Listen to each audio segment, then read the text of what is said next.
Pirates! This is Dylan from Yagamoto, and today we have my Locals Adventure episode 4. We are still running the red purple Luffy build, and as you can see from the title, this Locals I did get rolled, but I did want to keep it as transparent as possible and be able to critique and review all of my plays with you guys, so I went ahead and uploaded it anyway. So without further ado, this is my deck list. As you can see, the deck list is slightly different now. I did find a way to add in the queens, and I lowered the amount of law blockers that I had, and I cut 2 of the gumgum jet gattlings, and I added in 2 extra 2k counters instead because I felt like sometimes there was just plays where I wish I had a 2k counter instead of the gumgum jet gattlings. So yeah, no more distractions, let's get right into the gameplay.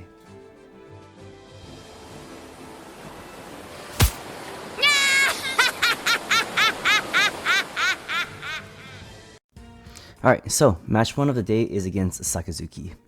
Usually my thought process into this matchup is to get them to 0 life as soon as possible, and then once they start to try to block her up, that's when I will drop the rush Luffy or use the diable jambe and swing for game.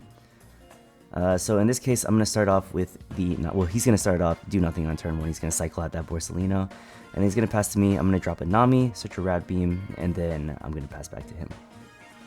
Now I'm on my 4 Dawn turn. Usually whenever they swing, I will take the first life graciously, just in case I get a Basil Hawkins trigger that could completely change the direction the game goes. And then I decide to go 6 twice into his life, which he ends up taking both, which for me, I'm like, oh yes, this is amazing. I am really enjoying the fact that he just does not pitch any of the cards, and I pass back to him. He gets his 5 Dawn turn now, and he's thinking about what he wants to do here. He decides to go for the Hound Blaze, which, in my opinion, I typically think that using a Hound Blaze that early is a mistake, because you want to save that for getting rid of my later bodies. And then he swings at me super tall again, which makes me take the 2nd life. Now I'm feeling a little bit scared, because I usually don't want to get to 1 life this early in the game, but since the game is now accelerated, I drop the 5-drop Luffy rush, and I swing for 6 twice. He counters out of 1 of them and then takes the 2nd one, putting him at 1 life, and we are only getting to the 7 Dawn turn right now, meaning that next turn I will be dropping the 9-drop. Or just swinging. If he doesn't get rid of my rush Luffy, I could just try and go for game. He uses the Great Eruption on my Luffy, so I can tell that he's going to try and get rid of it right now. And then he attacks into my Luffy, doesn't attack for a number that I have to counter out of, and then he Hound Blazes the Luffy and then drops a Borsalino. Now I'm at 9 Dawn, so I do have the Edward Newgate. That puts me at 8,000, and I am sitting pretty, got a Newgate on board. I swing 8, he does not choose to block, which I think once again is a mistake, because not blocking puts you at 0 life. Even if you use your entire turn right now to get rid of my Newgate, I will just diable jambe you and swing at you for 15,000. Most decks are just not going to be able to counter out of that, even if they have all the 2Ks in their hand. He cycles, drops the 10-drop Kaido, drops the 10-drop Kaido, uses Rebecca, brings back the Tashigi to his hand, plays the Hina to minus my Newgate, and then 3,000 worlds it. That's perfectly fine with me. He drops a Man Cherry, which is another counter out of his hand. And, I mean, I don't really have much to think about here. If I have the Diable Jambe in hand, I just drop it. And then that should be GG. And I do. So I go ahead and swing 15 at life, and he scoops it up there, and there's nothing he can do. Moving on to match 2. Once again, I am matched against my teammate Alex, the Big Mom player, and last time we played each other, I was able to take the dub, so I'm hoping to recreate that again today. He wins the dice roll, chooses to go 2nd. I have no turn 1 play, so I pass over to him.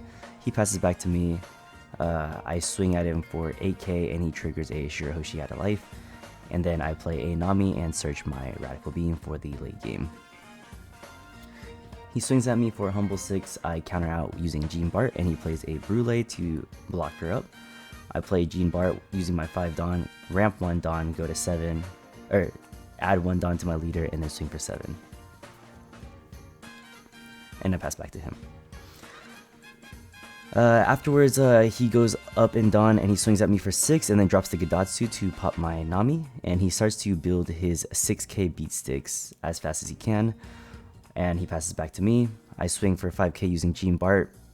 He counters out, then I play the 9 beard after ramping up, swing at him for 8, he triggers a thunderbolt out of life and KOs my Gene Bart.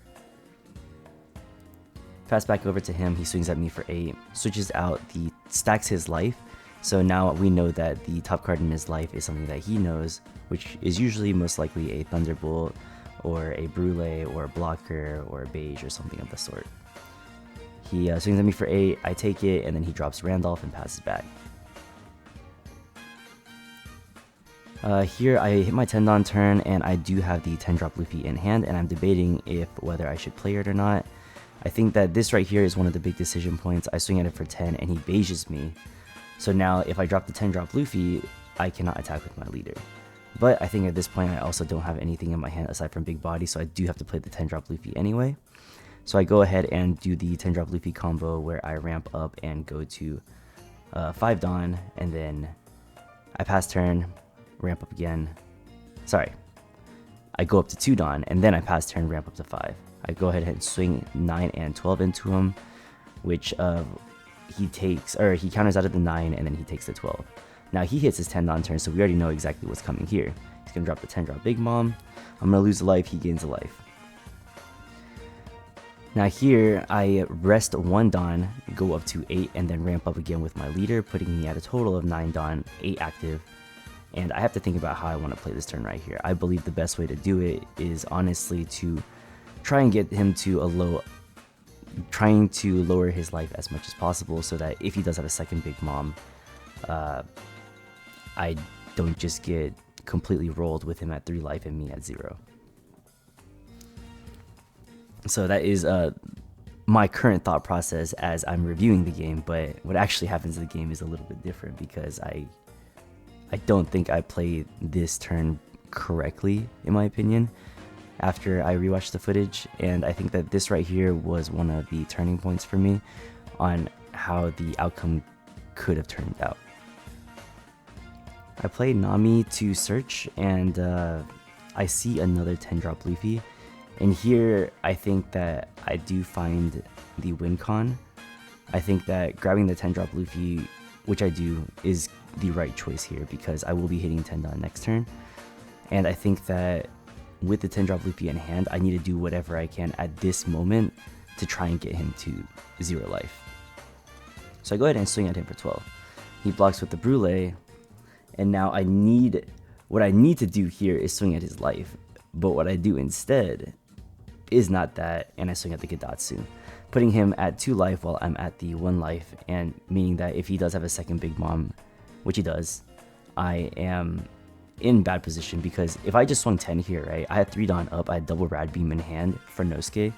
I believe that I could have countered it out of everything he threw at me, including the Gadatsu if he dropped the second Big Mom, right? I think I was scared of the fact that like maybe he would try to just allocate his Don within all of his other characters and kill me. But yeah, so then I swing 12 with my first Luffy, and then drop the second Luffy, ramp up, swing 7, which he was able to counter out of. And then afterwards, at this point, I could be swinging 10-12 to end the game if he was 1 life down. But instead, what is happening here is I'm stuck with 4 Don active, leader, and character, but he still has 2 Don active, meaning that at this moment, I don't have a rush card that could get me to game. So yeah, I ended up swinging 9 and then swinging 12, leave 1 up for Rad Beam just to bait something. But in all reality, like looking at my hand size of 3, there was just no way that I would be able to counter out of a double 10 drop swing. So yeah, I definitely think that I could have played this one a little bit better. Moving on to match number 3, I am matched up against Pluffy. This was the deck that I was playing before I switched over to Red Purple Luffy, because I felt like the Sakazuki matchup was just a little bit too unbearable. He wins the dice roll, decides to go first, makes me go second. He passes with no plays, and I play Nami and I pass back over to him. He's now at 3 Don, he ramps up to 4, and he plays a page 1. And afterwards he just passes back to me because he can't attack with his leader. I draw for turn, I now am at the 4 Don turn, and I completely blank out that I'm playing against a purple deck right now, and I have 7 cards in hand. I also have a Zorojuro that I did want to play, but I was worried about him being at 7 Don the following turn and being able to pop my Zorojuro. So what I do instead is I go 6-6 using leader and Nami, and just completely forget the fact that I have 7 cards in hand, which he punishes me for by playing the blocker law, and he gets rid of the zorojuro and the gene bart that I was going to use to ramp later on in the game. Very unfortunate for me. He then decides to swing for 6k using page 1, which I take hoping for a basil hawkins trigger, which I do not get, and then he swings 7 and I drop a 2k in franouske. So that causes me to drop 3 cards that turn, and it just felt really bad. I end up playing another nami to look for top end or another zorojuro. Any form of ramp would be great. And I swing 6 and drop a rush Luffy and swing 6 again, which he blocks with the blocker law.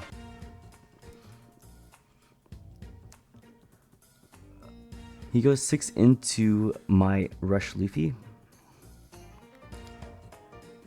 I decide to play the brook and counter out.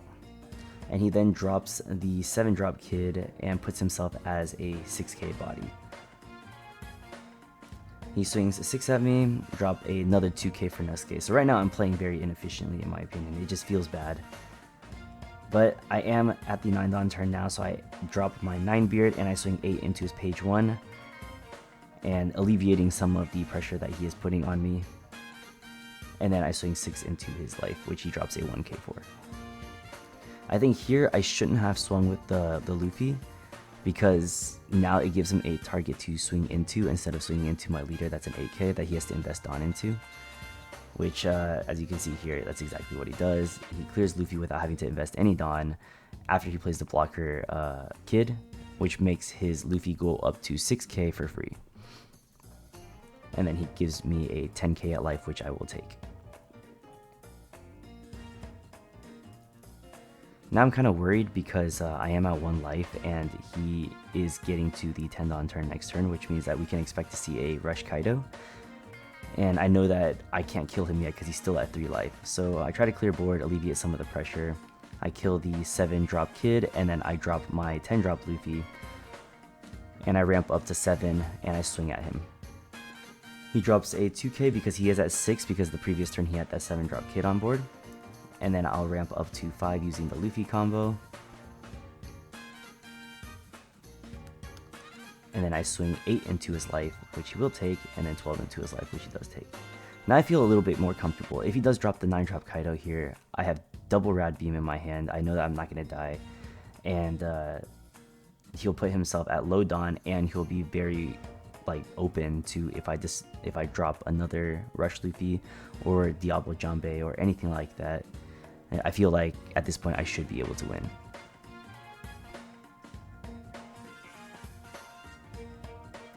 He ends up not dropping the 9 drop Kaido and he swings at me for 7. I drop the 2k.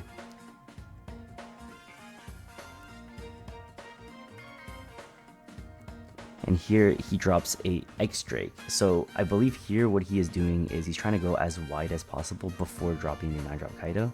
He forces me to pitch a card and then drops the blocker law to stay protected for the final turn. I ramp up to 9 dawn with 8 active and I have to think about how I want to kill him here. I make a very big mistake, which in hindsight I think that I played it completely wrong. I go ahead and I swing for 12 here, right? He has to block because if I have a diable jambe, then he's dead. So he blocks it, leaving him at 1 life. Now I have to think about how I want to proceed with the rest of the turn. I have a queen in hand because now I know that I can't kill him because of another blocker on board. And I know that he most likely does have a 9 drop Kaido in hand, right? So I need to be able to get some defenses up. So I have a queen in hand, so I know I'm going to be playing that. And what I do instead of being smart is I swing 8 first, forcing the kid, which then he counters out of as well, and then I drop the queen. The way I should have played this is first drop the queen and draw 2, because I end up drawing into a second rad beam with only 1 dawn up, and I was looking to see more counter, which I don't see any more counter except for the rad beam. So if I had just dropped the queen first, seen the rad beam, I would have left 2 dawn up and then swung for 7 instead. That would make this turn right here, because I knew that the Kaido was coming, right? He was going to pop the queen no matter what. It would have made my chances of surviving just a lot better, having the double rad beam active in hand and then whatever that last life card was. I still think that most likely he would have been able to break through my defenses and go for game, but I think it was just really bad gameplay on my part, and I'll definitely do better to fix that in the future. Moving on to the final game of the night, we are playing against Red Purple Law. I haven't really had that much experience playing this matchup. Mostly the matchups that we do see in the current format is probably going to be against NL, Sakazuki, and Purple Luffy. So seeing the Red Purple Law was something that I wasn't really prepared for. I end up winning the dice roll and I choose to go first. I play Nami and I pass over to him. He passes with no plays and passes back to me. I know that just about anything that I do play is going to get immediately removed, so I go ahead and play a second Nami, search for the Rush Luffy, and I go ahead and swing tall, because I don't want to establish any body that's going to just get removed anyway. I could have played Zorojuro instead this turn to get the ramp, but I know that Zorojuro is too easy to remove and it lets him establish a body at the same time, so I kind of see it as like the same mindset that I have whenever I play against Sakazuki, where it's, if I play Zorojuro, it's immediately going to get Hound Blazed anyway, so what's the point? I would rather keep it as a 1k counter for the late game.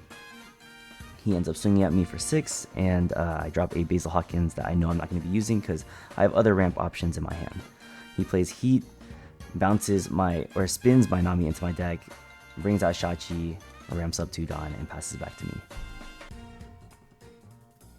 I hit my 5 Dawn turn, go ahead and swing for 6, and I believe at this point in time I'm going to go ahead and drop a second. Oh, he drops 2 1Ks, yes.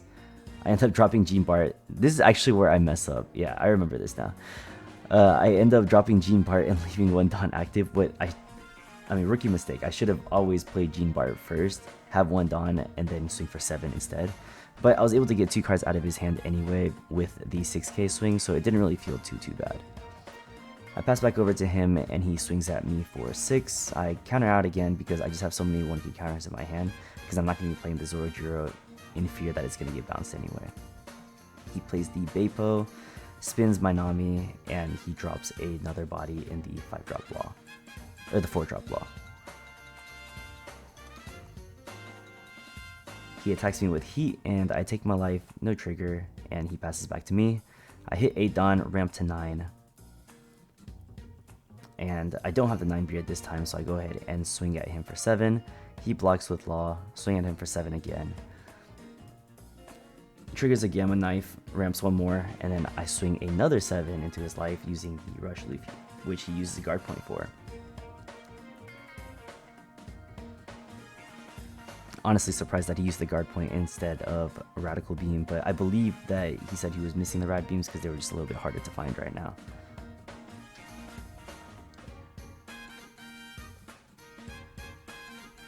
He swings 7k at me using Beipo, and he ramps a Dawn. I let Gene Bart die. He's already done his job and ramped me up. And he swings a 7 again at my Rush Luffy, which I counter out of. And then after that, he adds another 2 Dawn to his leader and swings 7 again. I let it die because I know that I do have endgame plays. I don't really need the Luffy on board right now, and there was a chance that he was going to remove the Luffy anyway using a spell plus his removal effect. So I didn't really need it to be there if I'm going to be dropping something like a 10-drop Luffy anyway, because I was just going to spin my own Luffy back. I ramp up to 7. Swing 7 at him. And I had to explain a little bit about what the 10-drop Luffy does, and that it is extremely busted, and you're able to reset your turn and immediately ramp back up to 5. I think that cards like 10-drop Luffy and 9-drop Whitebeard are pretty hard for Law to remove. I haven't really played enough of the Law matchup, honestly, so I'm not sure how it is, but just from what I've seen, I feel like you have to have like the round table in hand, or you're just not going to be able to touch the 10-drop Luffy at all, unless you have something like double Gordon, or you've already set up a Brook or something. But just being a 12k life is just pretty hard. He ends up countering out of the 7k by dropping his entire hand, and yeah, that gives me a lot of information because now I'm able to just swing freely into his life. So go ahead and ramp up to 5 Dawn here. And unfortunately, I don't I can't kill him this turn because I don't have a rush that is 4 cost or under, so I decide to go and clear his board instead since he has no cards in hand anyway, and I play the blocker law to make sure that I will be safe for the rest of the game. Pass over to him, and now he only has 1 card in hand. I feel really strong right now. There's really nothing he can do here. So he goes ahead and he bounces the law, which, sure, is fine. I still have a lot of cards in hand, so even with him swinging 6k into me to search, I don't think it's going to really change the outcome because he just needs too many combo pieces to be able to remove the 10-drop Luffy. And so he grabs the blocker law instead to grant a little bit more defenses for himself. Unfortunately, he already used the bounce effect, so he's not going to be able to play the blocker law this turn. So I just know that there's going to be a 1k counter in his hand. And then I end up taking the first life, and then he swings 6 again into my Luffy, which I can just counter out of no problem. And then he passes back to me.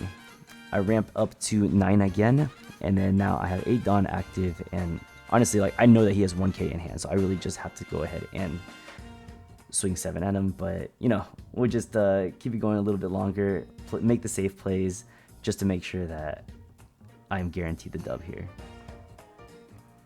I definitely think I could have just pushed for game there, but I think I was a little bit distraught after the last 2 losses, so I wanted to be a little bit more safe in this match.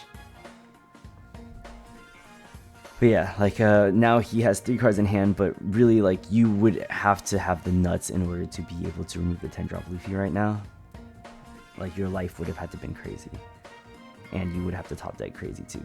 So he drops another blocker, and really that's all he can really do here. He uses his law effect to drop the second blocker, but in the end, it's just 1 card in hand, and I'm in a position where I can just go unblockable.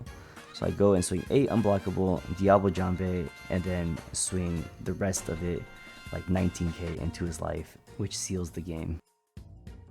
And that's it for my Locals Adventure episode 4. I know this time the gameplay wasn't as ideal as I would like it to be, and there was a lot of places where I made small mistakes where I feel like I shouldn't have, but I'll continue to practice this deck and get better and better at it so that I can bring you guys better gameplay videos, and hopefully we can learn more together. If you guys enjoyed this video, smash that subscribe button to get One Piece TCG content thrusted straight into your YouTube feed. Don't forget to like, comment, and see you for the video. Peace. I hate you! You are all bad players, you suck, My penis is large!